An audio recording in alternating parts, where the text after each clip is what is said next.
السلام عليكم ورحمة الله تعالى وبركاته أحبائي التلاميذ متتبعي قناة Prof Fatama.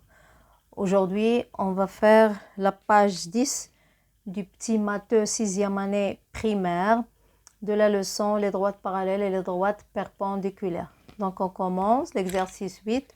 J'observe la figure et je complète en écrivant les droites comme dans l'exemple.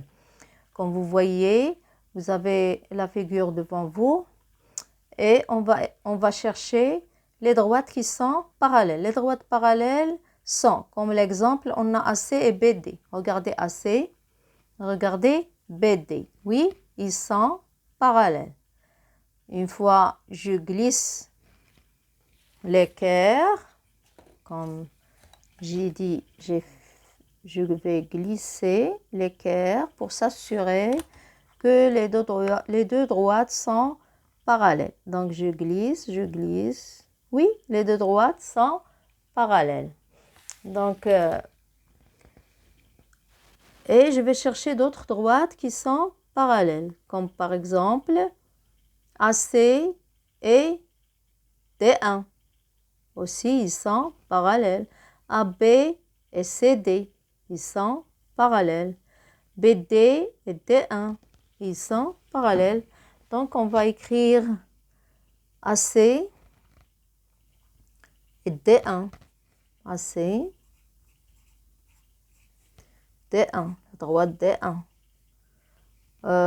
Aussi, on peut écrire AB et CD. AB,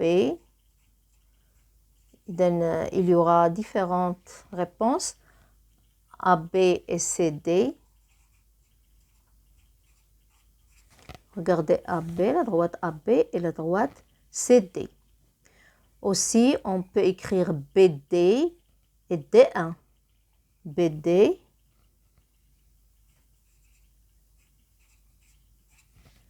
et D1. Donc, ces droites sont parallèles.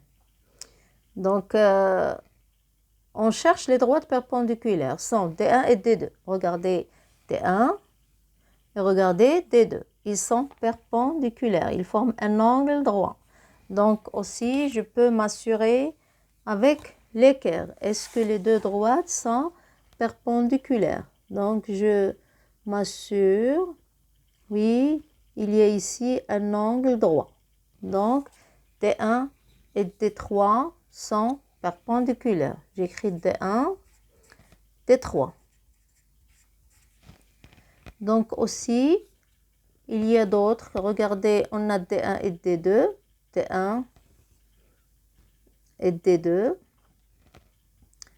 D1, D1 et D3. Non, je me suis trompée. Ce n'est pas D1 et D3, mais la droite CD et D3. M'excuse. On a ici CD.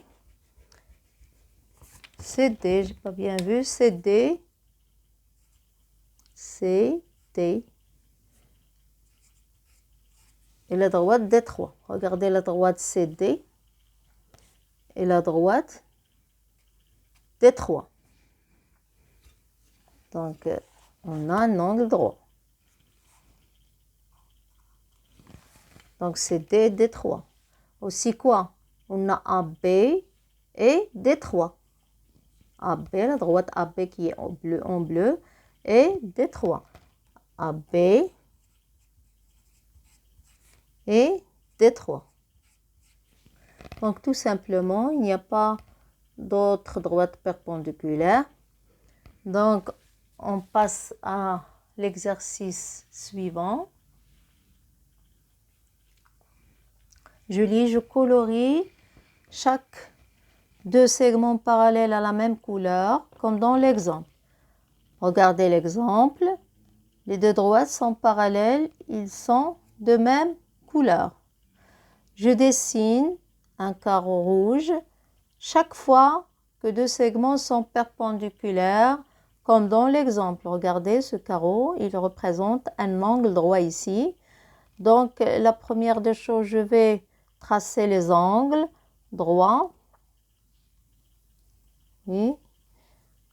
Je vais tracer. Vous voulez colorier en rouge. Moi, j'ai pas de rouge. Je vais seulement tracer les angles droits.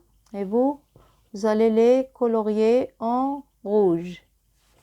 Oui, les angles droits qui montrent que les droites sont perpendiculaires. Oui. Aussi, il y a ici.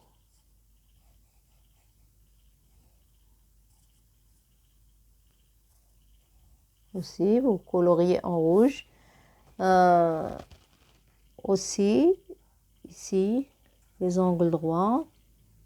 Les droites forment des angles droits. Même ici.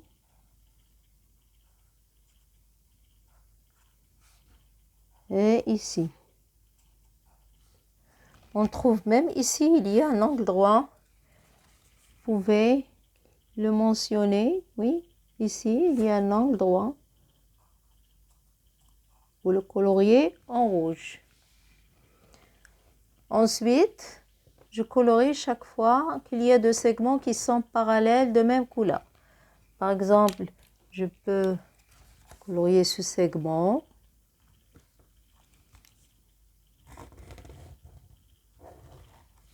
Et celui-là, ils sont parallèles. Vous coloriez celui-là, ce segment, je colorie le crayon, et celui-là, ils sont parallèles. Donc aussi, ce segment et ce segment. J'espère que vous me suiviez. Très important. Aussi, ces deux-là, moi j'ai un stylo bleu. Donc celui-là et celui-là. Les deux sont parallèles. Donc ici, celui-là et celui-là, ils sont parallèles. Même celui-là sont parallèles. Donc aussi, je trace celui-là et ceux-ci, ils sont parallèles. Et comme ça, on a terminé l'exercice. Vous utilisez les couleurs, tout simplement. Donc, on passe à l'exercice suivant. Je trace une droite D3, perpendiculaire à D1. Regardez D1, on a ici D1 et D2, ils sont perpendiculaires. Je vais tracer une autre droite qui est perpendiculaire à D1, c'est la droite D3. Donc, méthode utiliser l'équerre ou trame carrée. Donc, on va utiliser l'équerre. Donc, regardez, ces deux droites sont perpendiculaires, ils forment un angle droit. Donc, je vais tracer D3 aussi perpendiculaire à D1. Regardez D1.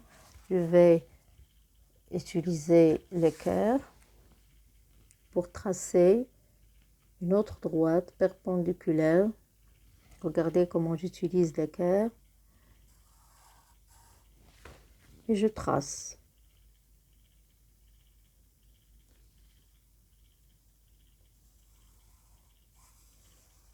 Oui, c'est la droite D3. Je peux le tracer n'importe où. Donc D3, il est aussi perpendiculaire à D1. Donc, la dernière question dans cette page. Quelle est la position de D3 par rapport à D2? Regardez D3 par rapport à D2. Donc D3, il est parallèle. Donc regardez, D2 perpendiculaire à D1, D3 perpendiculaire à D1. Donc D2 est parallèle à D3. Donc je vais écrire D1 perpendiculaire à D2 et D1 perpendiculaire à D3. Donc D3 parallèle à D2. Et comme ça, on a terminé la page 10. N'oubliez pas de s'abonner à cette chaîne et de mettre like. Et au revoir à la prochaine vidéo.